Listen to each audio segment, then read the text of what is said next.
او راشه بچیو د کوم ځای زه د افغانستان افغانستان یې او څه کې دا څه شی دی سره فارغ هم فارغ دی دا پالش دی پلار یې څه کار کوي بچیا پلار مې فارغ دی هم پالش کوي او څو وروڼه یې یو یې ته نو پلار خو دې بیمار نه دی نه نو بیا ولې ته پالش ولې کوې بچیا ما ته پلار وی پالش کوه او پلار دې څه کار کوي هم پالش کوي ها نو ته دا پالش چې کې څو پیسې ګټې هم او 200 روپۍ چې وګټې بیا چاله ورکې مور له ورکې ها زه ته پالش کنو خبرې به هم کوو دغلته کښېنه او 100 روپۍ پالش کې 100 روپۍ ها نو ته سبق ولې نه یې بچیا ها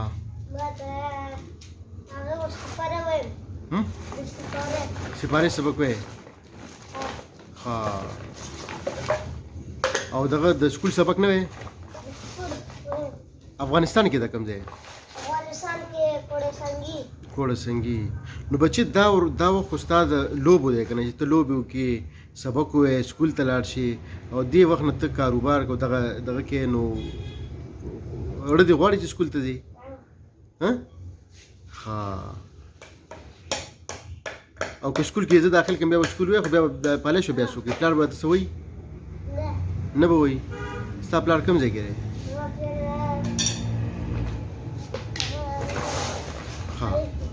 ها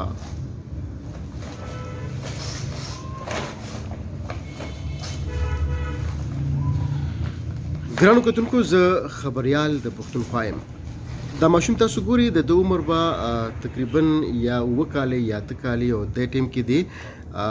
دا ټایم چې کوم دی نو دا د لوبو ټایم دی د سبق ټایم دی او تاسو ګوري دی پالش کوي او دی دا ماشوم وایي چې یاره زه په ورځ کې 200 روپۍ ګټم د پلار هم د پالش کار کوي دیم د پالش کار کوي او د افغانستان سره تعلق لري خو د پاکستان کې اوسېږي نو دغه شان ګلالي ماشومان چې کوم دی چې کوم چې د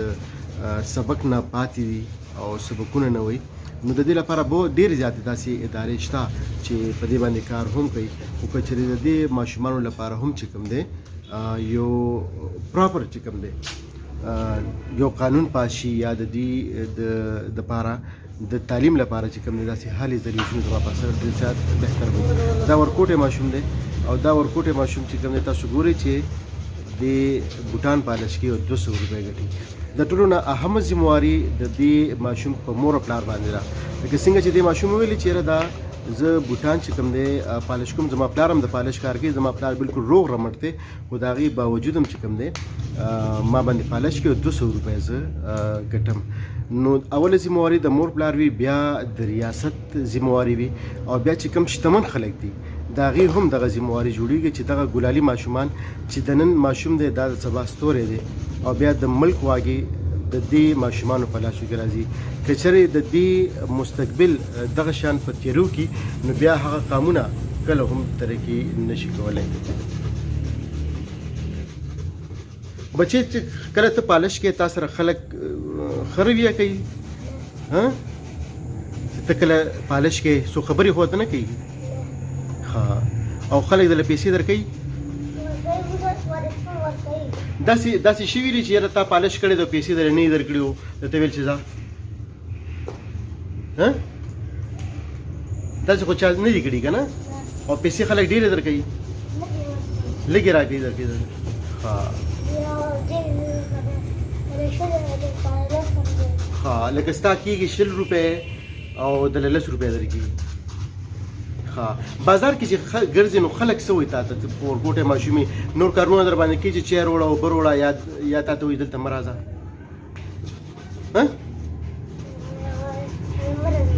مه راځه خبرې درته کوي ها وشو ها دا به څه کې دا تا چې نور ته کېښو نو د دې څه فایده را بیا چمک وایي نو د دې چل تا چا نه زده کړی دی د پلار نه ها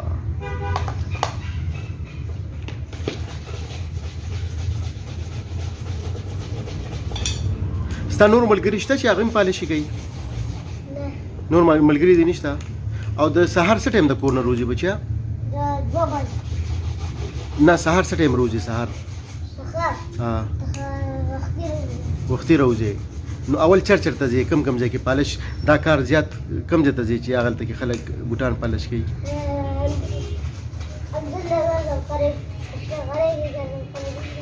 ها او بیا د غرمې روټۍ څنګه خوري بچي روټۍ ملاوي یا ته کنه په پیسو خوري او چې کله مزدوري ونه کړي بیا مور پلار د خبرې کوي چې مزدوري ونه نه کوي تا او میش کې به څومره ګټي تاسو پته لګي نو چې ته 200 روپیا ورځ ګټي خو بیا میش کې 6000 شو کنه ګران کتونکو زه خبريال د پښتونخوا یم او تاسو دا ماشوم ګورئ چې دله د پیسو شمیر هم نه ورځي چې د ورځې د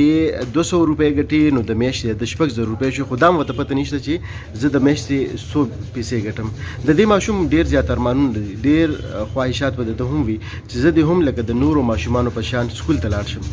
د نورو په شان ماشومانو په شان دي زه هم لوبې وکم کرکټ دې وکم او بیا د نورو ماشومانو په شان دي زه خپل جامې واغوندم خپل بوټان پیزار چې کوم دی هغه زه واخلم خو د ماشوم سره نه د پیزار غم شته نه د جامو غم شته او نه د کپړو د یو سوچ دی یو فکر دی چې نن سهار زه 9 بجې راوتم ماښام به زه 200 روپۍ څنګه پیدا کوم خیر دی که ماته خلک خبرې هم وکړي خیر دی که ماله خلک دکې هم راکړي او خیر دی که زما چې کوم دی ظاهره خبره ده چې یو ځای د تو ماته پالش کوم د هغې پیسې هم کمې وي خو زه به 200 روپۍ چې کوم دی هغه برابروم د ټارګټ چې کوم دی 200 روپۍ دی د مستقبل نشته د بل سوچ نشته او دی چې لوی شي دغه فکر هم دی نه لري چې زه کله لوی شم نو بیا به زه د کومو مشکلاتو سره مخ کېږم محترم اوریدونکو